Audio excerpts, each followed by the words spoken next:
ছবি জঙ্গনের পরিচিত মুখ অভিনেত্রী গুলশান আহমেদ মারা গেছেন।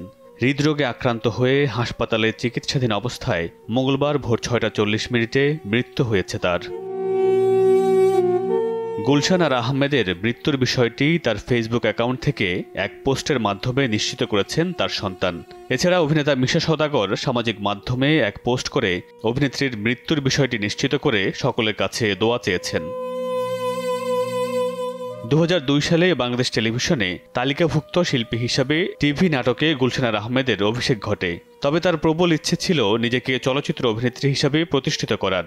সেই প্রবল ইচ্ছে আর ভালো লাগা থেকেই গুলশান আহমেদ প্রথম অভিনয় করেন প্রয়াত এনায়েম করিম পরিচালিত কদম আলী মাস্তান চলচ্চিত্রে। এরপর চরিত্র, ডনগিরি, ভালোবাসা আজকাল, পোড়ামন সহ বেশ কিছু চলচ্চিত্রে অভিনয় করে প্রশংসা কুড়িয়েছেন। বড় পর্দায় অভিনয় করলেও ছোট পর্দায় গ্রামীণ পটভূমিতে রচিত নাটকগুলোতে নিয়মিত মুখ ছিলেন এই অভিনেত্রী। সাম্প্রতিক সময়ে কাজল আরেফিন অমি পরিচালিত ব্যাচেলর পয়েন্ট নাটকে কাবিলার মায়ের ভূমিকায় নোয়াখালীর চেয়ারম্যান চরিত্রে অভিনয় করে বেশ প্রশংসা কুড়িয়েছেন তিনি।